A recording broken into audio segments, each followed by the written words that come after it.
नहमदुहु व नसल्ली अला रसूलिहिल करीम अम्मा बाद फ़ाउज़ बिल्लाहि मिनश शैतानिर रजीम बिस्मिल्लाहिर रहमानिर रहीम। मोहतरम नाज़रीन, यासीन शाह जब्बारी रूहानी दुनिया यूट्यूब चैनल के साथ आपके सामने एक ख़ास अमल लेकर हाजिर हुआ। एक सूरत मुबारक का अमल है, एक ख़ास सूरह मुबारक है कुरान पाक में, जिसको अगर जिस तरीक़े से हम आपको बताते हैं, अगर पढ़ते हैं तो इंशाअल्लाह आपको ज़िंदगी के तमाम रंजो अलम से हमेशा के लिए अफाक़ा हो जाएगा। यानी ये समझ लें कि ये एक सूरह मुबारक आपके लिए काफ़ी है। हर किस्म के मसाइल, जैसे किसी का रिश्ता नहीं हो रहा, शादी में बंदिश है, कारोबार में बंदिश है, घरेलू परेशानियां हैं, या कि आपको किसी भी किस्म की बीमारी की अलामत है, कोई ऐसा लाइलाज मर्ज़ आपको खुदा न खास्ता हो गया है जिसकी तशख़ीस डॉक्टर भी नहीं कर पाते, यानी ये हरकारा अमल है। यानी ये सूरह मुबारक एक ऐसी सूरह मुबारक है जिसे लोगों ने मुख्फी रखा। अभी तक बुज़ुर्गों ने इसको मुख्फी रखा, लेकिन हम इसे ज़ाहिर बुज़ुर्गों के हुक्म पर ही कर रहे हैं। आप इस सूरह मुबारक को हमारे बताए गए तरीके से पढ़ें। इंशाअल्लाह रब ताला ने चाहा तो जो नियत लेकर आप इसको शुरू करेंगे, इंशाअल्लाह ताला आप देखेंगे कि वो अमल ज़रूर ज़रूर कामयाब होगा। ये हमारे बुज़ुर्गों का अता फरमाया हुआ अल्हम्दुलिल्लाह तीर बहदफ और इंतहाई ज़ूद असर और फ़ौरन असर करने वाला अमल है। ज़रूरत इस अमर की है कि जो तरीक़ाकार आपको बताया जाएगा आप उसी तरीके से पढ़ें। इंशाअल्लाह रब ताला ने चाहा तो आप इससे बेहतरीन और बहुत सारा फ़ायदा हासिल करेंगे। तो नाज़रीन, चलते हैं वीडियो की तरफ कि आपको किस तरीके से इस अमल को करना है। आपने इस अमल को ऐसे करना है कि जब आप इसको शुरू करने का इरादा करेंगे तो सबसे पहले 2 रकअत नमाज़ तौबा पढ़ेंगे। 2 रकअत नमाज़ तौबा पढ़ने के बाद आप 2 रकअत नमाज़ नफिल हाजात पढ़ेंगे।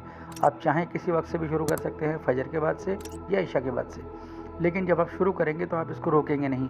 जिस भी मकसद के लिए आप इस अमल को करेंगे, आपने कम से कम 7 दिन पढ़ना है। अगर आपका वो अमल पहले दिन कामयाब हो जाता है, यानी आपकी दुआ कबूल हो जाती है, तो आपने फिर भी 7 दिन पूरे करने हैं, कम से कम 7 दिन। और बाकी चाहें तो आप पूरी ज़िंदगी भी पढ़ सकते हैं। इंशाअल्लाह पूरी ज़िंदगी अगर आप इसको पढ़कर अपने इस्तेमाल में रखेंगे तो रब ताला ने चाहा तो किसी भी चीज़ की कमी ना होगी। 2 रकअत नमाज तौबा और 2 रकअत नमाज हाजात पढ़ने के बाद आपने ये कुरान पाक की सूरह मुबारक जो आपको स्क्रीन पर दिखाई जा रही है, सूरह अलम तरा कैफ़ा, सूरह कैफ़, आपने इस सूरह मुबारक को 41 बार पढ़ना है बावजू हालत में। और फजर या इशा की नमाज़ के बाद से शुरू करें, और रोज़ाना फजर की नमाज़ के बाद और इशा की नमाज़ के बाद आपने मामूल बना लेना है कि आपने 41 बार इस सूरह मुबारक को बिला नागा पढ़ना है। याद रहे कि 7 दिन में कोई नागा नहीं होना चाहिए। अगर औरतें इस अमल को करना चाहें तो नागे के दिन के बाद इसको शुरू करें। कम से कम आपने 7 दिन पढ़ना है। 41 बार दुरूद इब्राहिमी 1 या 3 बार पढ़ना है, और सदक़े का आपने खुसूसी एहतमाम करना है। इन दिनों में अपने सदका ज़्यादा देना है। अगर आपके घर के करीब कोई गरीब और मुफलिस और मफलूकुल हाल शख्स रहता है जिसे वाकई मदद की ज़रूरत है, तो आप उसके घर में कुछ आटा या राशन या नकद रकम की सूरत में आप उसकी मदद कर सकते हैं, ये कहकर कि ये मैं आपको सदका देता हूँ।